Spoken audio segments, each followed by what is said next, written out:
Hey, Steve, how come we have no swing thoughts when we're tying our shoes, but when we're playing golf, we get all messed up? That's the whole key to the game, isn't it? Why don't we go take a look at Southern Dunes? Sounds great. Steve, we're on the third hole here at Southern Dunes in Haines City, Florida, long par 3. Tell us about it. Well, in 1993, when the course opened, it was a 233-yard hole. In the wintertime, it was the prevailing wind, and it was designed for the elite player to hit a driver.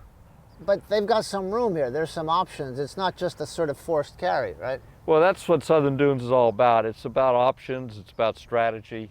It's about picking the right shot for the right time. It's not about hitting a good shot. It's about hitting the right shot for the occasion.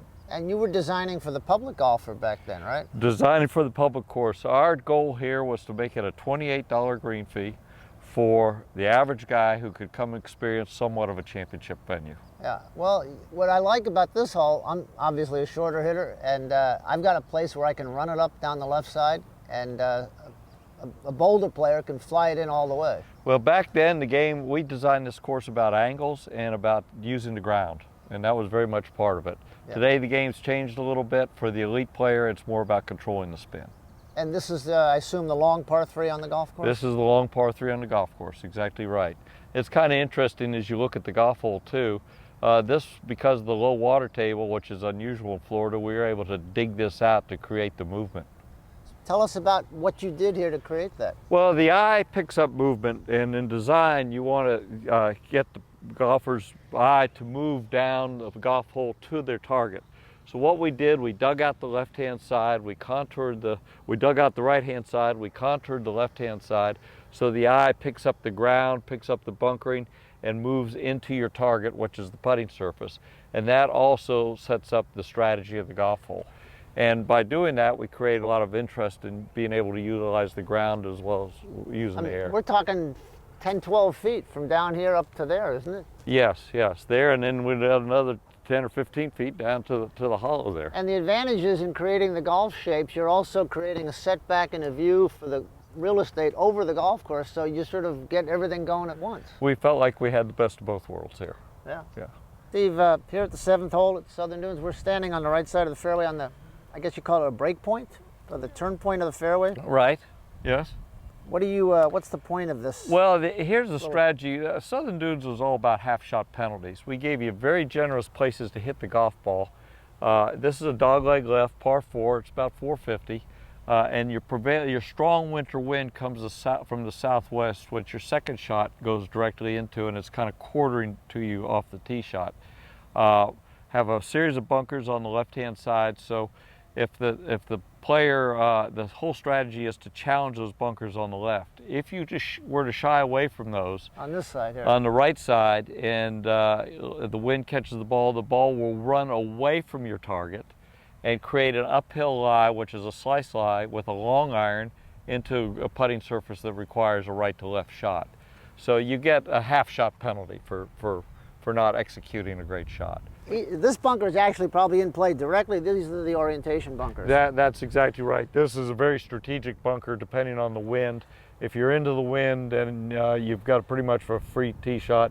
If you're downwind, this could come into play, and the thoughtful golfer might gear back and hit a 3-metal off the tee as opposed to a driver. And what's your thinking on how penal these bunkers are? It looks to me like you can get it out of there with a 9-iron or a wedge, but hitting a 5, 6, 7-iron might be, to get it to the green would be really hard. Well, bunkers are a hazard.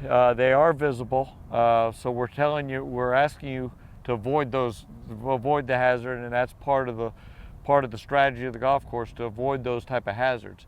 For the modern day player with a very high swing speed, they won't have a problem hitting that. It's a different type of shot, not a penal shot for them. But for your everyday player, then they get in there and they have to manage themselves out of the situation, which I think is a very integral part of the game of golf.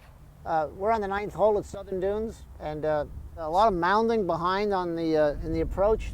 Whole place downwind. Tell us about this green, because it's a little unusual shape for the golf course. Well, it is. It's a very strategic green. If a player puts himself in position, or herself in position to go at this in 2, it requires a very precise second shot. If you miss the green. There's a lot of neat contouring and a little elevated green to give the golfer all sorts of different options. Kind of a false front and pretty pronounced. So you really can't pin this. This is for show. Yeah, this is for show. There's a very strategic, difficult hole location just over the false front. If you go for it and you just short of the green, you can hit a little bump and run into the false front, or you can pitch it up over the false front. And it looks to me like if you go a little strong, it's going to bring the whole left side into play. So it really creates a lot of demand and precision for the approach shot, third shot. The approach shot is going to, if you're not going to go for it, we're going to ask you to lay up in the area that you feel the best that you can tackle attack the hole for the third shot. But you know, we're talking about this beautiful hole and golf course, and you're planning to blow the whole thing up and redo some of this, or bring it back, or what? Well, we want to because of the innovation that's been introduced into the game with a different type of technology of turf grasses and whatnot. We want to keep the golf course relevant with the modern day turf grasses.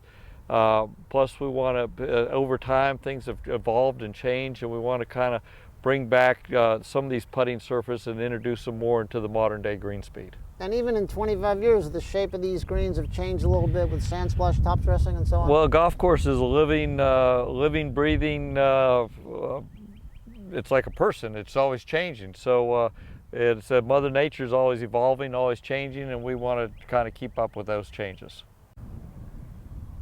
Brad, thank you for the day. We've been doing this many years, walking a lot of great golf courses, and it's always a pleasure being with you, especially here at Southern Dunes. Thanks, Steve.